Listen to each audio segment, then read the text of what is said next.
Jésus, avec toi dans le désert.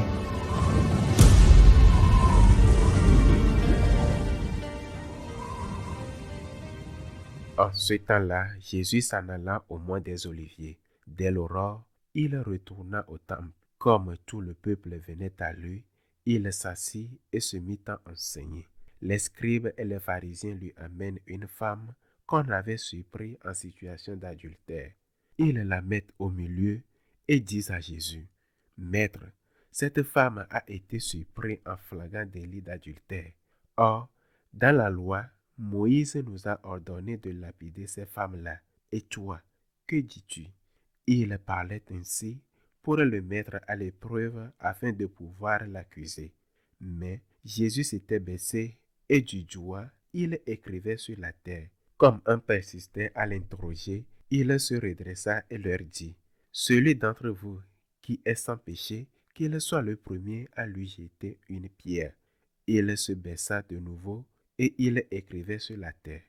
Eux, après avoir attendu cela, s'en allaient un par un, en commençant par les plus âgés. Jésus resta seul avec la femme toujours là au milieu. Il se redressa et lui demanda, Femme, où sont-ils donc? Personne ne t'a condamné? Elle répondit, Personne, Seigneur. Et Jésus lui dit, Moi non plus, je ne te condamne pas. Va et désormais ne pêche plus. Acclamons la parole de Dieu. Nous avons commencé la 5e semaine de Carême. En Espagne, on appelle la semaine de la Passion, non pas encore la semaine sainte, mais la semaine qui la précède. Vendredi sera le vendredi de la Passion, le vendredi qui précède le vendredi saint. Il est bon de s'en souvenir car le temps passe très vite. Bientôt, nous serons déjà dans la semaine sainte. Bientôt, le carême touchera à sa fin. Il ne vous reste plus que cette semaine. Il y a quelques jours, le Saint-Père a rappelé qu'il est obligatoire, sans peine de péché mortel, de se confesser au moins une fois par an. Le temps de carême est le moment idéal pour le faire, même si ce n'est pas le seul.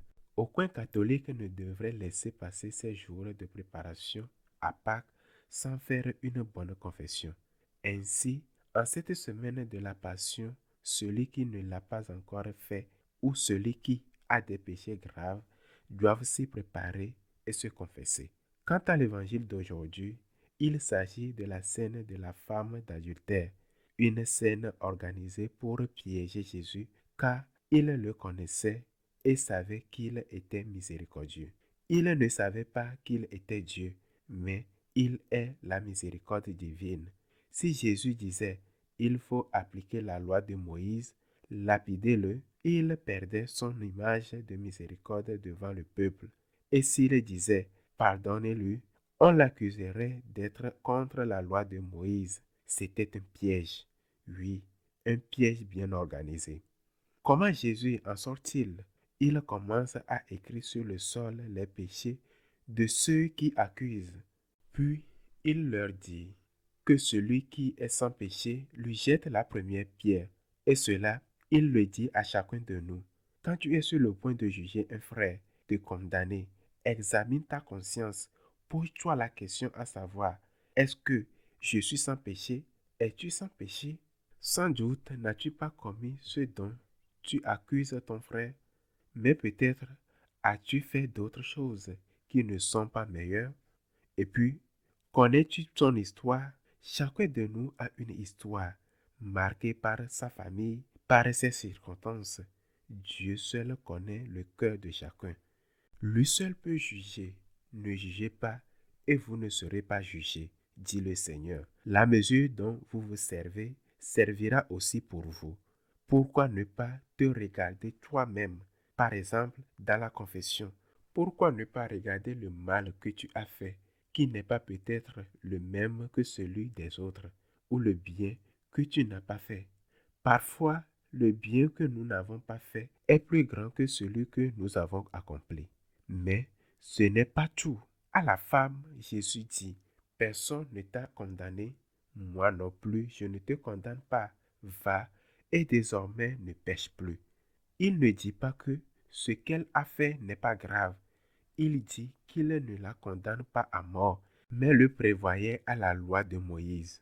Mais il condamne le péché, et c'est pourquoi il dit « ne pêche plus ».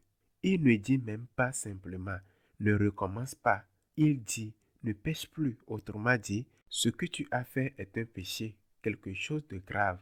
Ne le refais pas. Voilà ce qu'est la confession. Dans la confession, nous venons devant le Seigneur avec honnêteté et humilité. Nous lui présentons nos misères, quelles qu'elles sont. Même s'il s'agit de péchés véniels, nous les déposons sous son regard miséricordieux. Le Seigneur ne nous dit pas « ce n'est pas grave ». Il nous dit « ne recommence pas ». Il y a là un vrai appel à changer de vie.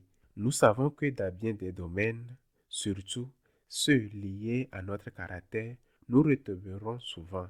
Mais si nous retombons, alors nous devons aussi persévérer dans l'humilité, dans le repentir, dans la confession. Ce ne pêche plus est un acte de miséricorde de Dieu, car il nous montre que ce que nous avons fait est mal.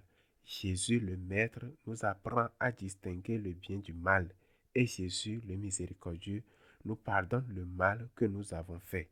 Ainsi, nous sortons de la confession purifiée, renouvelée, et nous devons en sortir reconnaissants.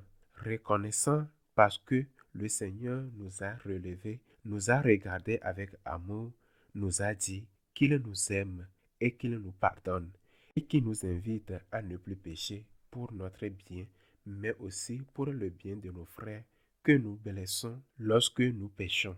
5e semaine de Carême, semaine de la Passion. Ne néglige pas de te confesser. Prépare bien le grand jour de notre foi. Qu'il soit ainsi.